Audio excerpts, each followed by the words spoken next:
Marvel closes out Phase 4 of the MCU. And the movie does a great exploration into grief and dealing with unexpected loss as the MCU says goodbye to Chadwick Boseman. We're talking about Black Panther, Wakanda Forever on this episode of the Finding Good podcast with Kevin and Milton.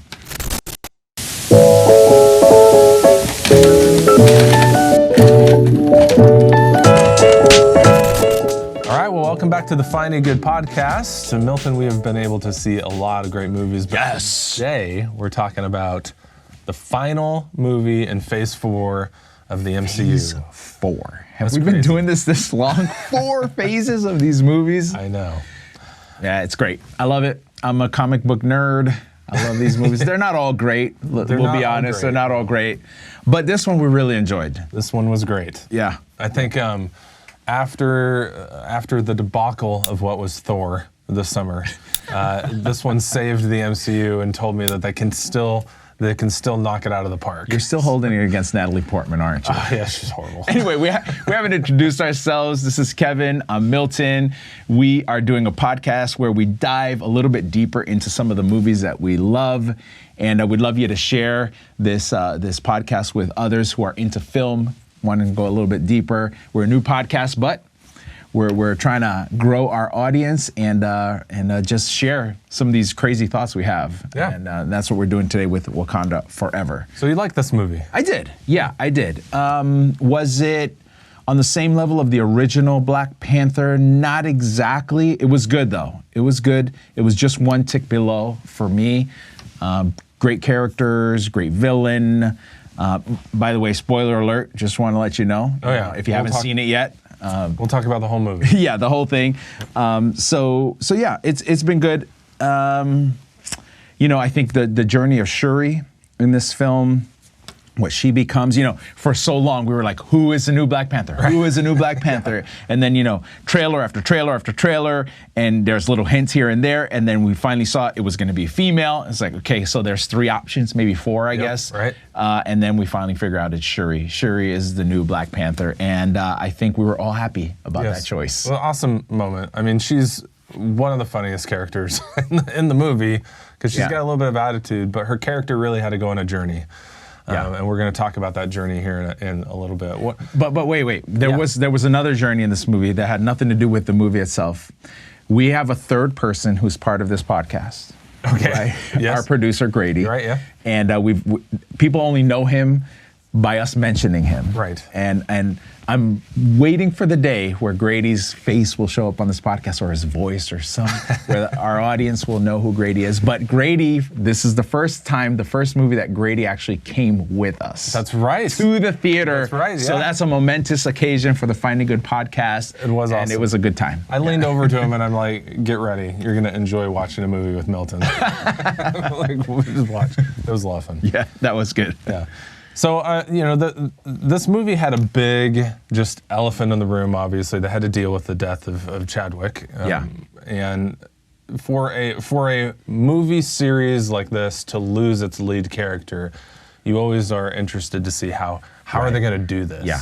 And apparently he got sick and had a virus and it attacked him and he died. Well, he was dealing with cancer, so I don't know if the virus finally, that's what I heard, that he had cancer. He'd been battling it for a while. Maybe the virus is what ended his life ultimately. But it was interesting because we're going to talk about grief, right? Dealing with grief. And it's interesting, I heard an interview, and is her name the one who plays Nakia? I heard no. Yeah, anyway. Lupita? Lupita, thank you, Lupita. Yes. So the interview said that Lupita, it's interesting that she is playing a character that's mourning the death of, T'Challa. Sure. Right? Right. But she herself, as an actress, is mourning the death of her friend, Chadwick Boseman. And she said, as she's going through this movie, and actors take their craft very seriously, they try to become their character. She realized that her character had gotten so much farther in dealing with the death of T'Challa than she had gotten herself in dealing with the death of her friend Chadwick Boseman. And I just found that as an interesting, dichotomy, that she's understanding her own grief through playing the grief of the character that she's portraying in this movie. And on two different paths. Exactly. Which we'll talk about. Right. This process of going through grief it can be a crazy, windy journey that never looks the same. Yeah. But I had all those feelings. I think Marvel did a really good job from the intro title to just usually where you see all the Marvel characters, and then inside this is just exclusively his character. And I thought, okay, right from the top, we're doing this right, and we're gonna have a good to the very ending scene where it's just a hard stop on grief. There was no. It felt like there was no story ending here. Yeah. Just life is going to move on without him, which is sometimes what happens. I'll confess that I haven't experienced a great family loss like that. Like, both my parents are alive; they're doing well. I haven't lost a child or any. Have you suffered any major? I mean, all four of my grandparents have passed, and for two of them it was harder. The other two I didn't know as well. I think I have experienced grief more through my wife, who lost her grandfather, and she was incredibly close to him, and so that was something, just to experience grief through someone you're close to, was probably my closest experience with this. Yeah. The reason I brought that up is that. We go through there are 5 stages of grieving that have been identified by our mental health professionals, right? And the important thing to know is that grief can be experienced not just through the loss of a person. That's how we usually connect that process. You lose a spouse, you lose a parent, and you go through this loss. But you can experience grief through loss of opportunities, loss of jobs, people who lose limbs, in an accident, or abilities, right? Because they can't work anymore. All these things can put you on a path that you need to go through this grieving process that we're going to talk about today. Yeah, and I think you're making an important point right up the top, that this is a whole bunch of different experiences. Yeah. And what I love about this, as I have learned more about it, is it helps put definition on our feelings and emotions, on these stages that we experience. For me, it gives me permission to go through these. Because you always feel like, why am I angry? I shouldn't be angry. I shouldn't be angry at whatever. And this kind of gives context to that emotion. It's part of the process. That's important, because I remember a moment where I was feeling a lot of anger towards my wife at one point in our marriage. And this isn't really a grieving thing, but it goes to your point of when you can finally identify and understand the name of the thing you're feeling. So what it was is that I was feeling anger towards her, and I wasn't sure why. There wasn't any specific thing that she was doing that was bothering me, at least not the normal things, right? But here's what it was. There were moments and things she was either saying or doing that finally, and I understood it when I read a book called Love, Respect. Love, Respect. I don't know if have you read that one? Okay, so it was that. It was, the reason I was angry is that I was feeling disrespected. And when I finally read that in the book, it's like, this is it. It's a lack, I feel a lack of respect towards me as the husband in this relationship. And when I was able to actually say that to her, because I didn't know how to express it to her, that was when we were able to finally say, oh, and start working on a process of improving that situation. So when you can name it and you can put it out on the table, then you're just like, okay, now we can find the solution because we know what we're dealing with. I love that. It's like this aha giant moment, and the clouds clear. And I had a similar experience just this past month. I learned a lot about, and I always forget the word. I want to call it contempt, but it is another C word, and I'm losing it right now. But it's the anger of it's anger of the past. Cynic, being cynical. Oh, gotcha. And I just was there. I was just feeling like I hate everything in front of me, and everything's dark, and I don't know why. And I spent weeks in this place not really understanding until I read the definition This is typically on because you are angry about something in the past, and you are fearful of the future. And those two things combined create this, I can't be settled in either direction, and so therefore my present is completely out of whack, and just everything is sounds awful. It is awful. But it was like a light when I found definition to explain what I was feeling. It was a superpower.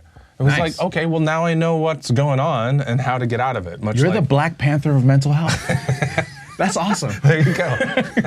But you experienced too. It's like, okay, now I know why I'm mad at my wife. Now we can address it. Right. Instead of just having this feeling that we know nothing to do with. So that's what I think these 5 stages of grief really do. Cool. It unlocks a lot of permission to feel. Yeah. So should we get into Let's go. What's the first one? Well, do we want to give the whole picture first, or just go through each? Yeah, let's give the whole picture. Let's throw out the words so people know what we're talking about. So really, they talk about these 5 stages of grief, and what's important is that you can. This is not a linear process. Okay. So you can. I always assumed it was like you have to do 1 through 5. Well, not only do you not have to do them, you might not experience all of them, and you can bounce around in between because life is fun. This is great.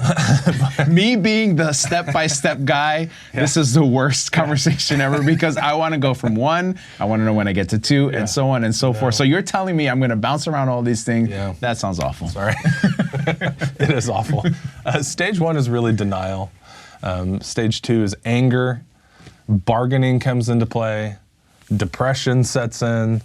And acceptance. Okay, hold on. Wait a second. Yeah. Why do we give them numbers if we're not going to go in order? See, I'm already at 2. I'm in anger right now.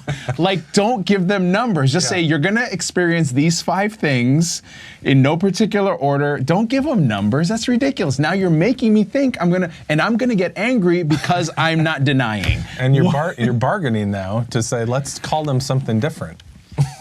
Milton goes through the 5 stages. Pretty soon you're just going to get sad and depressed, and then you're going to accept it that this is just how it is. Okay. I guess we don't have real time. I guess we're done. What's happening in real time? Okay, so denial, anger, bargaining, depression, and acceptance in no particular order.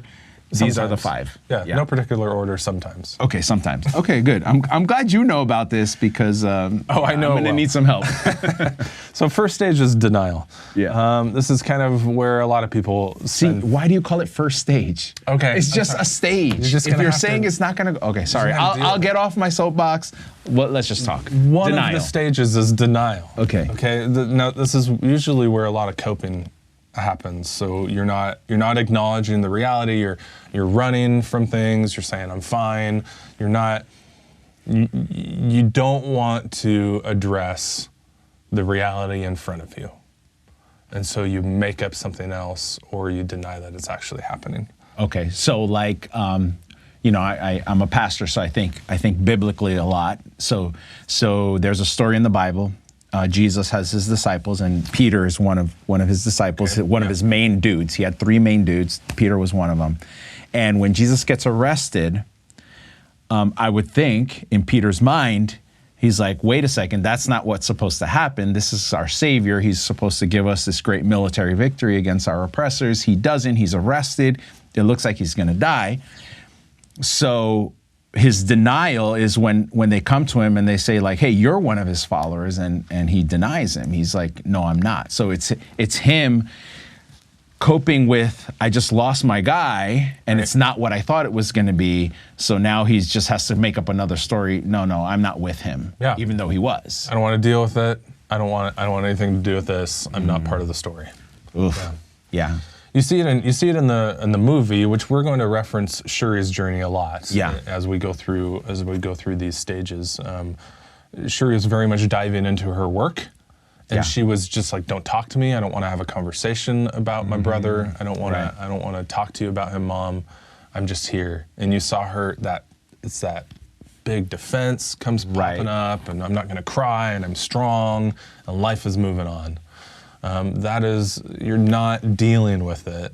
Yeah. That is the denial stage. Typically the first stage, right? Yeah. Okay, typically the first stage. Typically. Okay. And we'll give you that one. I feel good about that. Thank you. Thank you. Okay, now one I'm very familiar with is anger. Sure. I get angry very easily. Right, yeah. I'm working on it. But so anger, I mean, I think we're all pretty familiar with anger, you know, bursting out with emotion, feeling like you could hit somebody or break something, you know, so this is part of, is this, and I'm talking to you because it seems like you know a lot about this, is this where just the reality of what I've lost and the deep emotions of not having that person or that opportunity anymore? Yeah, I look at anger as the disguise. How so? So anger is always hiding what we're really feeling. Okay. Always. It's an indicator that something is off or something is going on.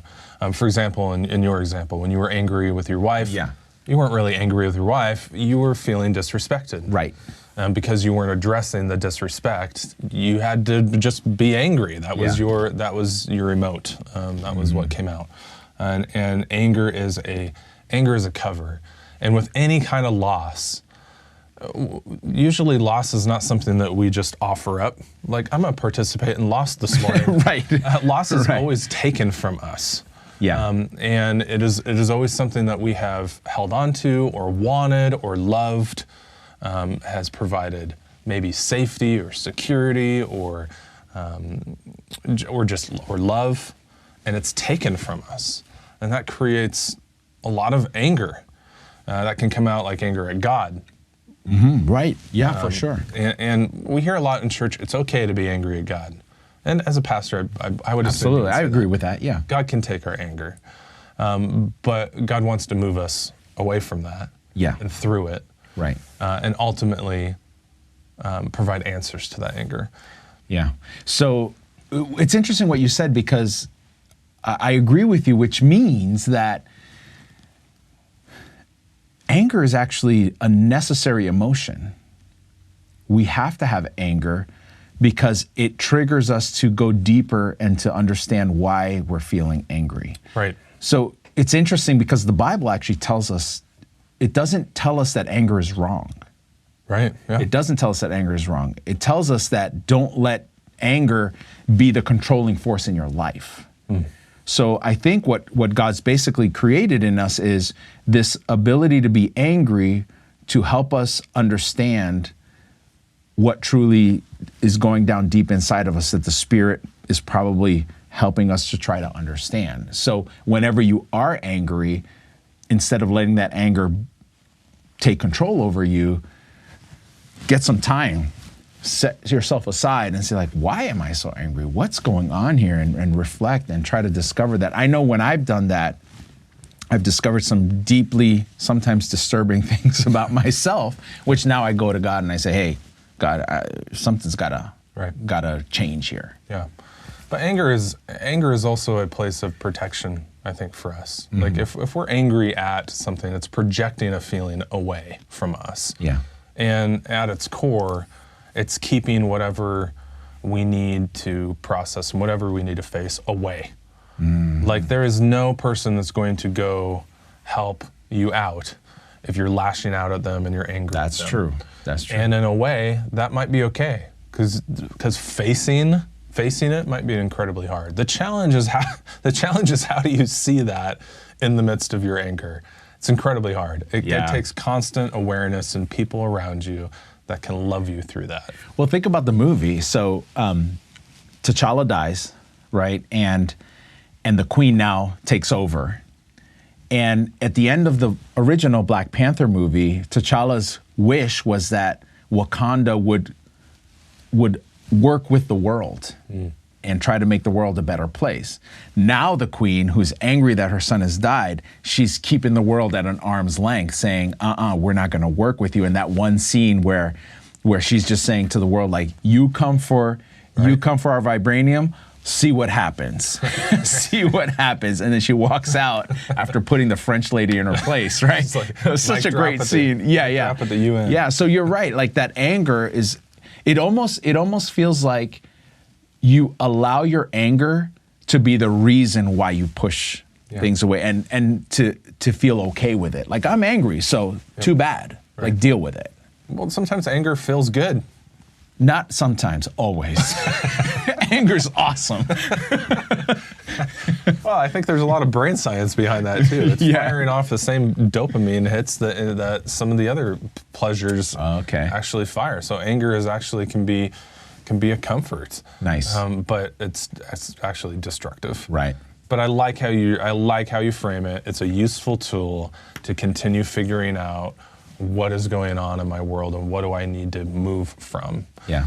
And so that takes us to the next stage that you could possibly go in and out of, and that's an interesting one depending on where you're at. Okay. This is probably the one that confuses more people. It's this bargaining phase. Bargaining, okay. And you think of bargaining as most people think of bargaining like I'm going to give something and you give me something back. I want to change this environment. Okay. Maybe you've said a prayer before, dear God, if you do this, I will do this for you. I will be the best person ever if you just make this happen. Right. Obviously, when we're talking about death, what are you bargaining for? There's actually a lot of times where we have heard grieving people say in their moments, they feel crazy, but like, God, bring my mom back. Just bring my mom back, and I'll love her, and I'll make sure that our time together. And then reality sets in, and it's like, well, that's not going to happen. But it is a full stage of grief. I think about a lot of like this comparison of like, I should have done this. I should have been more here. I should have, if only I would have. Right. These kind of past regrets can really fall into this stage. Yeah. I could even see it, outside of the death of a loved one.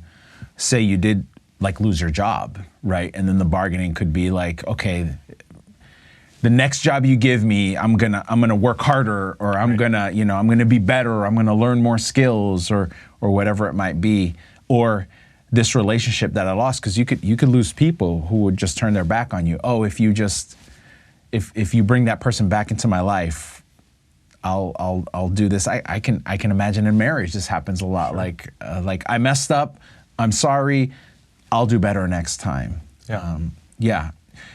But that doesn't seem bad to me for some reason. Like, that seems like a reasonable response. Sure, it is a reasonable response, and it's necessary to go through, I think. Yeah. Because you're really eliminating unrealistic options. Okay, gotcha. So you're really dealing with the reality. It's another way to kind of absorb this reality by taking away the options so that I can come to acceptance, which is kind of that final stage. Got you. So you're saying I'm bargaining, but in the midst of the bargaining, I'm realizing what truly is. Right, yeah.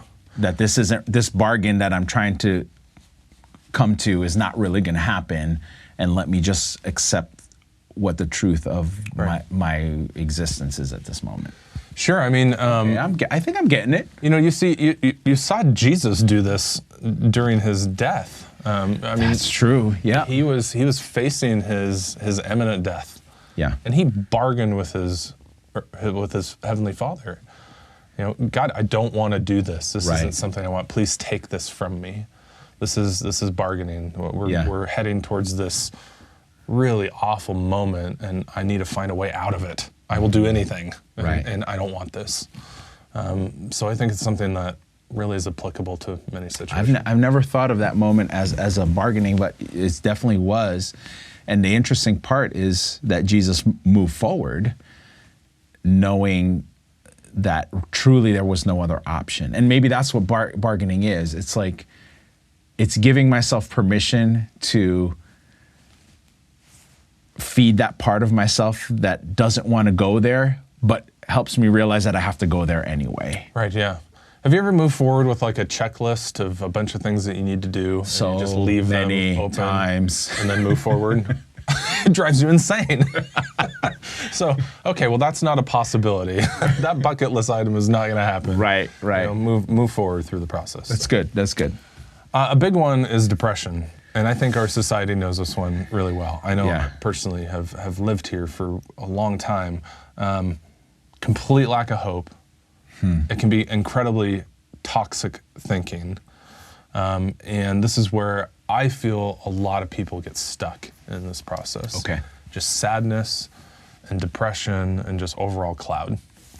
We saw Shuri go through this in the movie. Just totally abandons her purpose. There's no hope. I'm not Black Panther. You're not Black Panther. We don't have a Black Panther.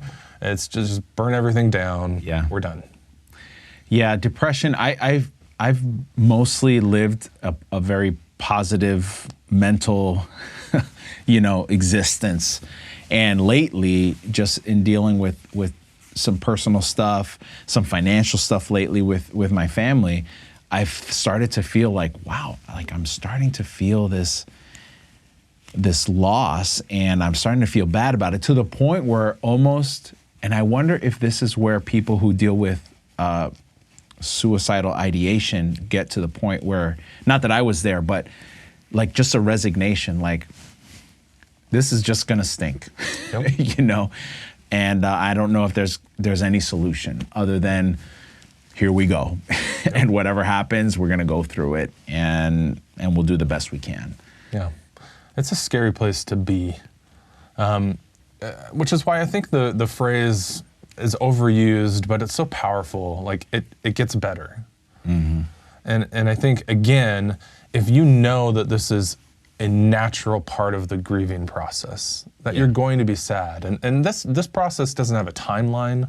People might be in this whole thing for years. Wow. It's not like you have to beat yourself up. Well, I've been here. I've been at this stage for 2 weeks. Why am I not moving on to the next stage? That's not how this works. But again, it's permission to feel sad. If you've lost anything in your life, that's a loss. Yeah. It's a hole. It's something that you have to allow yourself to grieve and be sad about. But don't live there. Yeah. Like don't park there too long, because there's better things ahead. Yeah, and there's a prophet in the Bible that is referenced a lot when talking about depression. It's Elijah. He had a huge spiritual moment, a big victory for God, and then right after that, he goes into this deep depression because he's being persecuted and he feels alone. He even tells God, like, I'm the only one left. And God's like, oh, no, you're not. Like, I got a few thousand over here. It's chill, like, relax, dude, kind of thing. And he kind of has to refocus. Elijah tells him, like, listen, you're still my guy and we got things to do. And so go do your job. Here's another guy that you're going to anoint and do your job with. And that's where Elisha comes in. And I think that for Elijah, I think that sense of loneliness became a huge factor. Like, it's all on me, and this is never going to work unless it's on me. And nobody cares, nobody loves me. I'm doing this all by myself, and I would guess that has a lot to do with the depression, like, because the people that I've seen deal with loss the best have always done it with family, with a faith community, with friends, leaning on those people to get them through. It doesn't make them not go through the sadness. It's just people you can go through it with. I had a friend who just experienced a suicide in his family, and the huge journey that he's been on, and it's been leaning on people. And I commend him for doing that. So I think as Elijah and others, you just got to have those people around you. Yeah, it's interesting. Have you ever heard of globalized thinking? No. So globalized thinking is when you use words like never, only, always. Got you. Yeah. Which you just used in all your descriptors. Right. It's all on me, which Elijah was using. It's all on me. I'm the only one left. This is never going to get better. Mm-hmm. I think that is a good red flag to let you know that, hey, you're kind of locking into depression here, and you're isolating, and you need to get some people speaking over you. Yeah. So anytime you use those, what I love is, like, Jesus is the only person who can use globalized thinking. And it's typically positive. Yeah. It's typically like I will never leave you. I was thinking the same exact one. I'll never leave you nor forsake you. Yeah. Yeah. He's got a lock on globalized thinking. That's cool. We don't get to say that. We don't get to use words like never and always and only, and that doesn't exist in our environment, but God can. So, Yeah. The final stage is really the one where you think of like, okay, I'm gone through the stages of grief. I've arrived. I'm out of grief. Finally, we're done. No, you can still be incredibly in the grieving process and be at this final stage of acceptance. Yeah. This is where you're not fighting anymore. You're not bargaining anymore.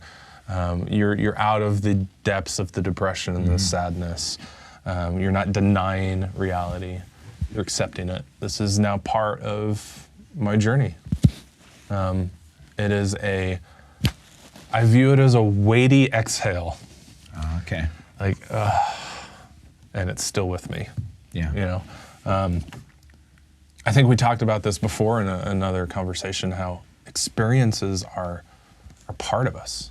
Right. And they will always be part of us. And that's really what acceptance is. Okay, so it's you're saying like I've suffered this loss, and I may be through the depression part of it and all that, but it will never leave me. It's always going to be a part of who I am. There may be moments where it will creep back in, and now I understand that this is just who I am now. I'm this new person with this new experience, and I've seen this. I mentioned my friend, and every so often my friend will post on Facebook and say like, man, I was doing great for 2 months, and then today was a tough day. Yeah. Scrolling through pictures, or it could be a trigger that reminded, or the holidays. I mean, I know holidays are big for people who have lost loved ones, to think about, I'm doing Christmas without this person in my life now. So I get that, but to be able to, what I'm seeing different in my friend now is that he can recognize it, he can share it, and then continue to move on in what he needs to do for the rest of his experience, his responsibilities, his family, and everything else. So yeah, that's my understanding of acceptance, and to be able to get there, I would guess like that weighty sigh you said, like, whew, I'm there, because I don't think it's ever healthy to just forget, or to try to forget, because you really can't, right? And to act like that never happened. Right. But to now know how to incorporate it into who you are. Well, now you're back into denial. Yeah. See, there it is, back and forth, like you said. Okay, now you convinced me. It's not linear. Okay, thank you, Kevin. I've got a great example of this. Is I have my best friend. They lost a baby, a twin, 15 years ago. Okay. And so they had a daughter. They lost her twin, and they have always had to grieve the loss of this twin. But we're 15 years past that event. Yeah. Every year around this time that they remember, they kind of start this grieving process over again. They go into all these stages, and they've got to feel everything again, even though they've already been through it. It's been, and then mid-year, 6 months past that birth date, they're fine, but she's always in memory. Yeah. They talk fondly, and they talk about her in heaven, and then it gets emotional at some point. Yeah. That's acceptance. Right. The story is here, and sometimes it still hurts. Yeah. I think that the great part of how this was portrayed in the movie, kind of the culmination of this is especially Shuri, where she goes through this grieving process, and then at the end, she regains her purpose.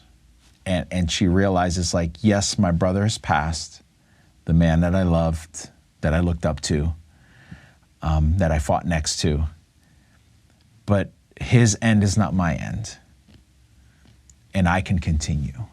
And I think that's a great place for any of us who experience loss to get to that place where we could say, like, okay, that stunk, that hurt, but I can keep going.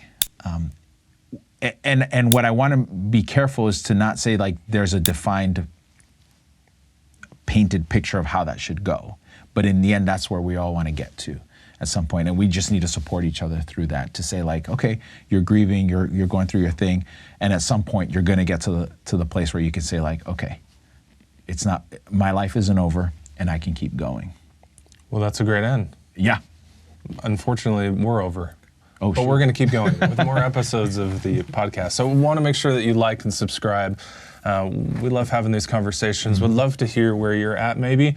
And if you have any insights or things that we missed, please leave them in comments and make sure to ring that bell. We'll have new episodes for you soon.